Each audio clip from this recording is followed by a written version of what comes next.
Gente,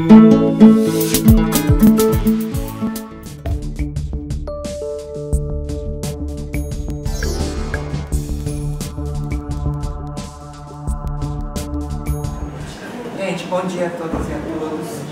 Eu perdi a minha fala todinha nessa correria que eu tô com o irmão meu na UTI hoje. A situação está muito violenta, eu vou ter que improvisar agora. Primeiramente, acho que até complementando um pouco a fala dos colegas, que muitas falas infelizmente não pude acompanhar, mas bem-vindas e bem-vindos aqui a esse mestrado de saúde coletiva. Isso marca esse primeiro encontro uma jornada e um ponto importante também de reflexão. Eu gosto muito de se me perguntar o que temos feito de nós.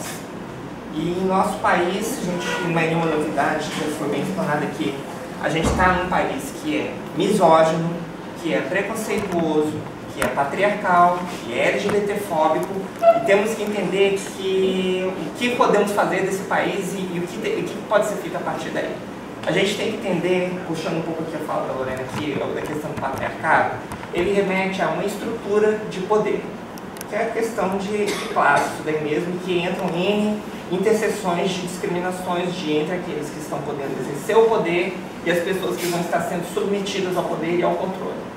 Não é nenhuma novidade que, historicamente, o corpo da mulher, e entrando em mulher, não apenas as pessoas que nasceram com vagina, mas todas as pessoas que possuem leitura social ou jurídica enquanto mulher, entram também as mulheres cisgêneras, as mulheres negras, as mulheres brancas, homens trans, mulheres trans, travestis, exerce um controle sobre essas pessoas, que isso daí é interessante politicamente e que está inclusive refletido no como está a constituição política do nosso país agora, em que, por exemplo, para a lei do feminicídio, ela só pôde passar desde que você excluísse determinados corpos da lei do feminicídio, que era, no caso, não sei se você sabe, mas como estava toda a conversa da lei do feminicídio, foi proibido que se incluísse mulheres trans. Não fala, a gente vai proibir porque a gente não quer falar de gênero. Gênero é o ás na manga do pessoal da ideologia de Gênesis. Eu gosto de falar isso porque foram termos que eles inventaram e é termos que remete a toda uma lógica e dinâmica que foi apropriada da religião para exercer um controle sobre a sociedade, que é uma ideologia que diz: homem é assim, mulher é assado, a mulher que age assim é uma mulher que a gente aceita, desde que esteja nesses parâmetros de limitação. O corpo negro é o corpo pecaminoso. Também existe recorte racial nessa história. Inclusive, durante muito tempo se foi defendido também que pessoas negras não tinham alma. E existe um político até famoso hoje em dia que fala que Deus me livre de minha filha casar com uma pessoa negra porque isso é promiscuidade. Ele disse que a fala dele foi mal interpretada, mas tem vídeo mostrando isso daí. E da mesma forma, essas violências acabam remetindo às pessoas que são consideradas como os corpos aceitáveis, vivências aceitáveis, e os corpos marginalizados e vivências marginalizadas. É assim que essa dinâmica de violência se manifesta. Quais são os corpos aceitáveis? O homem, cisgênero, hétero, branco, conservador, porque se for um homem com ideias um pouco liberais a respeito da própria masculinidade, do tipo: eu sou um homem e eu não me sinto desconfortável por usar uma camisa rosa. Ou então por exercer uma profissão que não seja de acordo com todo aquele estereótipo masculino. Esse homem também sofre com essas violências também. Da mesma forma que, como essas violências vão se somando maior, de forma mais aguda, com pessoas que historicamente, como foi bem lembrado, por exemplo, a população negra. O político branco que vai e questiona violações de direitos humanos, ele recebe ameaça. A política negra lésbica nem recebe ameaça, ela é executada. Esse é o recado, a gente não quer gente como vocês incomodando. Isso é uma reação que o conservadorismo tem ante qualquer mudança que derrube ou ameace esse status quo de desigualdade. Esse é um contexto que a gente tem que viver, a gente tem que falar, acho que todo mundo já martelou em cima disso, né? Mas a gente tem que martelar, porque, assim, na minha opinião, a gente vive um estado de guerra. Para a pessoa que está numa situação de privilégio, a crise se manifesta como momentos difíceis. Mas para a pessoa da periferia, apenas mais um corpo negro que morria, apenas mais uma negra que foi violentada, apenas mais uma travesti que foi assassinada e ninguém liga porque não existe estatística. Agora que está tendo um esforço muito bacana, que foi puxado pela coordenação LGBT desse estado, o Instituto Jânio Santos Neves, para começar a quantificar e qualificar. Nesse próprio hospital daqui das Clínicas, existia um ambulatório que funcionava de forma informal. E durante muito tempo, quando eu perguntava, vem cá, quais são os dados que existem da população atendida por esse ambulatório? Nós não sabemos. Como assim não sabemos? Não sabemos porque não existe nenhum registro. Isso é uma situação que foi parte do momento histórico, agora está se habilitando um ambulatório de diversidade de gênero, que foi habilitado, eu acho que semana passada, ou retrasada, e agora vamos poder chegar e conversar sobre construção de dados, construção estatística, para poder se formar uma política pública. Durante muito tempo, inclusive em questão de demanda, quando se perguntava, vem cá, existem homens trans também que precisam de ter acesso à saúde. Ah, não sabemos que existem homens trans. Como assim existem homens trans? A gente nunca vê porque o ambulatório era mais focado em saúde das mulheres trans e travestis. É como você querer chegar e pensar em política pública para um ambulatório de homens, um ambulatório que só vai mulher. Então fica meio difícil você querer formar uma estatística desse ponto. Agora as coisas estão caminhando. E a gente tem que entender que numa estrutura desigual, patriarcal de poder, as mudanças não ocorrem porque a pessoa é boazinha, não ocorrem porque a pessoa de repente pôs a mão na consciência e falou, caramba, não está certo do jeito que está. Todas as mudanças, historicamente, partem a partir de luta de classe, reivindicação de grupo, e sempre há aquela resistência. E geralmente a resistência vem de quem que é a estrutura de poder desigual. Da forma como está sendo exercida, é quem se beneficia de alguma forma daquilo ali. Citando agora ainda como exemplo da violência de gênero com a ex-presidente que sofreu o impeachment no golpe. Puderam ser feitas N críticas a ela e ela aguentou. Eu não votei nela, mas eu tenho que dizer, ela aguentou as críticas e não censurou. O vampiro que está lá agora na presidência, desculpa, mas eu sou extremamente crítica da posição dele que está lá. O cara proíbe até que você faça um meme criticando qualquer coisa a ele. Eles são retirados da internet. Eu fiz um teste, eu otimista algumas páginas, eu vi que qualquer texto ou coisa que fosse criticasse a imagem do atual presidente era retirada. Exatamente, para mim isso é uma ditadura, a gente vive num tempo de ditadura, só não está assim com tipo de ditadura, mas está tudo o que está acontecendo. Uma política que incomoda esse status quo executada e vão falar que o problema foi porque não temos tanta verba na segurança pública, sendo que o problema era justamente porque ela combatia esse problema de intervenção violenta, truculenta e que não segue os mecanismos democráticos. Eu tenho pelo menos desde 2016, eu tenho uma visão bem clara. Cada morte que ocorre, cada desigualdade, cada violação de direitos, ela tem o som de uma panela que está sendo batida por trás. Cada bala que é disparada, inclusive. Falando especificamente agora aqui da questão de políticas de pessoas LGBT nesse contexto e de outras minorias. A gente entende que existem políticos que isso mexe com gestão e saúde coletiva, porque vem de cima às ordens às vezes, que vão querer cercear qualquer política empoderadora para a população de minorias. Com relação à população de mulheres, pessoas negras, por exemplo, em relação à população negra, a gente não costuma falar em política pública ou saúde coletiva de questões de saúde da pessoa negra. A gente adora falar sobre doença coronariana, a gente adora falar sobre questões específicas de outras populações. Na população negra, uma coisa que é muito comum, anemia falciforme, glaucoma. A gente não fala muito isso em políticas públicas. Por que é tão difícil poder falar e fazer estudos a esse respeito? O corpo negro não interessa quanto o corpo da pessoa branca.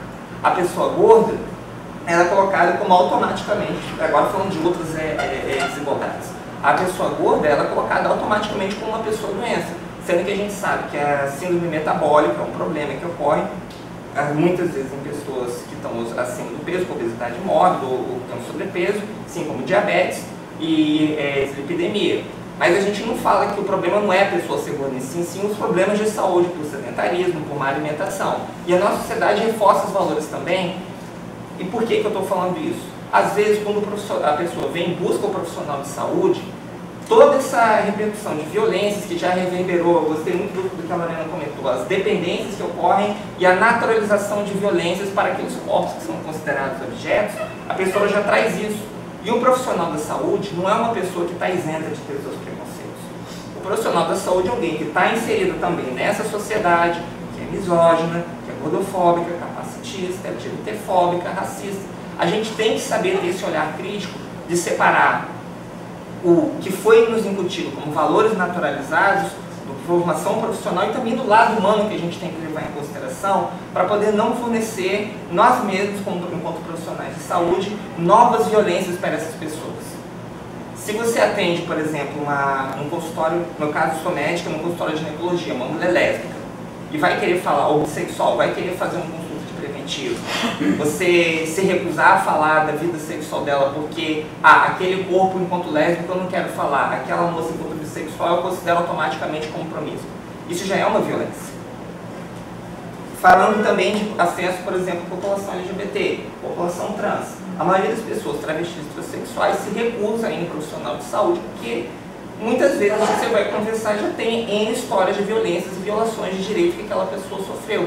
Então a gente tem que atuar nesse momento em que há uma vontade política de cercear direitos, porque entenda, as pessoas que falam de ideologia de gênesis, ideologia de gênero lá que eles inventaram, proteger a família e tudo mais, eles não estão interessados em proteger a família, não estão interessados em salvar a sociedade. Eles estão interessados em ter o espantalho político para eles baterem e poderem crescer politicamente com isso. Rende voto, minha direção principalmente. E se isso rende voto, a gente vai ter que desconstruir isso como um esforço para poder chegar e lutar por políticas públicas de fato. Por exemplo, em questão de políticas de mulher, as políticas da mulher têm sofrido uma série de desaparelhamentos no governo nos últimos anos. O próprio Conselho Estadual de Defesa dos Direitos da Mulher foi expulso da Casa dos Conselhos, aí foi parar na Casa dos Direitos e agora tem que buscar outro lugar. N outros conselhos também estão passando por dificuldades. Mas no ano de eleição a gente gosta de chegar e falar que não aceite assédio. Eu acho muito estranho isso daí de não aceitar assédio, porque revitimiza, exatamente, coloca a pessoa assim, que o assédio só acontece porque a pessoa que está em situação de violência, ela que permite. A gente tem que existem N estruturas por trás de violências que contribuam para que ela ocorra. Mas chegar, exatamente, mas chegar e cutucar que um dos problemas, olha, a gente fornece uma educação, na minha opinião, essa é a verdadeira ideologia de gênero, a gente fornece uma educação preconceituosa para crianças. A gente ensina homens a serem violentos, ensina que a masculinidade só pode se exercer através do exercício do poder e da violência e não através de uma construção conjunta. E o papel da mulher é ser submissa, é aceitar e ser conivente e estar ali para servir o homem. Tem até uma muito clássica, eu vi uma vez uma conversa pessoal na Holanda, de encontro feminista, mulheres e homens conversando juntos. E infelizmente tem que dizer, essa parte vai parecer que é a síndrome do vira-lata, falando que o problema é do Brasil, não é específico, é geral, mas especificamente essas pessoas eram pessoas brasileiras, então estou falando da realidade brasileira.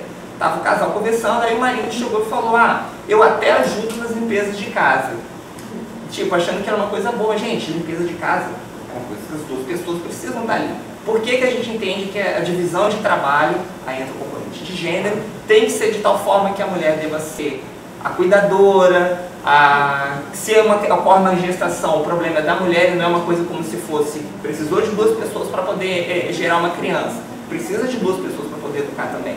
Por que é tão fácil e tão tranquilo para a nossa sociedade entender que um homem pode chegar e recusar os seus papéis de paternidade, sendo que para a mulher isso daí sempre ocorre essa cobrança? Precisa de duas pessoas. A gente tem que lutar contra esses paradigmas, isso faz parte do trabalho. Estou excedendo um pouco aqui o tempo, acabou que eu nem falei muito de direitos humanos e saúde, mas acho que tudo está se relacionando um pouco, gente. E assim, especificamente em questões de violações, eu acho que um dos primeiros pontos que a gente tem que, enquanto profissionais, é fazer instigação, a provocação de produção acadêmica, de produção em pesquisa, porque é aquela coisa, quando é nas estruturas de poder, quando é para manter a desigualdade, todo mundo é super especialista na hora de poder negar. E na hora de poder permitir, sempre não sabe, é como o bispo do Alto da Compadecida. Não sei se é proibido, mas deve ser. Nessas questões de, por exemplo, de produção, em relação a, por exemplo, a resolução 001 de 2018 do Conselho Federal de Psicologia, que trata a respeito da não contribuição para a patologização das identidades trans, menos de 2 dias depois dela ter sido publicada, o Ministério Público já questionou a validade daquela decisão do Conselho, como se o Conselho de Classe de Psicologia não pudesse legislar sobre questões envolvendo a psicologia. Claro, vocês vão ter que provar com base teórica para poder chegar e admitir que vocês não têm que ficar dando laudos patológicos. Todo mundo está ciente dessa resolução? Se não tiver, eu posso explicar depois. Enfim, e paralelamente, quando você vê pessoas com caráter duvidoso, seja político, seja ideológico, como pessoas que têm lutado para derrubar a resolução 001 de 99, também no Conselho, que é a da não patologização das orientações sexuais e homoafetividades, que falam que você pode fazer pesquisas e estudos no sentido de reversão sexual. Eles conseguem arranjar um arcabouço teórico, porque são pessoas que estão comprometidas com essa ideologia política ideológica deles, a ideologia de gênero, de que falam que em tal estudo permitiu isso, mas você vai ver que o negócio é desonesto intelectualmente. Então a gente tem que se armar e se empoderar também para poder produzir e falar, olha gente, nós fizemos estudos nessa área que provam que é errado você considerar a homossexualidade como uma doença. A OMS já bateu o martelo nos anos 90, e inclusive aqui no Brasil, antes dos anos 90, acho que antes foi na medicina ou na psicologia, acho que em 86 ele já falava, olha, a homossexualidade não dá para poder tratar como uma doença. O ponto é que o campo da universidade, o campo da produção científica, não está isento dessa sociedade. A gente não vive numa bolha ideológica, uma bolha acadêmica em que a gente pode produzir puramente a ciência pela ciência. A ciência está introduzida no contexto do nosso país no momento de desaparelhamento, inclusive das instituições de ensino superior. A saúde está com a PEC lá que passou, está com a questão do congelamento dos gastos da saúde. A gente tem questão de violências que se retratam e a gente tem que saber como se organizar, porque ou a gente é conivente com as violências que vão ocorrendo e vão sendo cerceadas, os direitos até de viver ou de cidadania que as pessoas têm. A gente sabe que tem uma explosão do aumento de mortes de pessoas negras, tanto que a gente fala em genocídio da população negra. População LGBT exterminada, o desaparelhamento das políticas de saúde e prevenção HIV/AIDS está ocasionando uma explosão da epidemia de HIV/AIDS agora. E a gente olha assim, por que a gente não está vendo mais aquelas propagandas que avisavam sobre prevenção? Isso é política. E a gente tem que saber se organizar para poder parar isso, lutar contra isso e poder ocasionar basta nessas violações, gente. É sério, não é uma situação assim, eu pareço um pouco alarmista nas discursos vezes, mas eu entendo que é questão de saúde sim. A gente lutar para que as pessoas tenham acesso a uma saúde digna, humanizada. É muito importante lembrar dessa de humanização, porque muitas vezes as pessoas de minorias, seja a população de mulheres, seja a população da periferia, seja a população em situação de rua, seja pessoas de comunidades tradicionais, seja a população LGBT ou de qualquer outro grupo, muitas vezes a pessoa já vem fragilizada por causa de situações de violências diversas que ela sofreu ao buscar serviços de saúde ou conhecimento da gente. Não precisamos de ser nós mais pessoas a vitimizar e ocasionar desculpa, eu usei o termo vitimizar, mas ocasionar de incorrer em mais violências para essas pessoas. Obrigada, eu vou querer deixar mais tempo para poder falar no bate-papo, tá bom?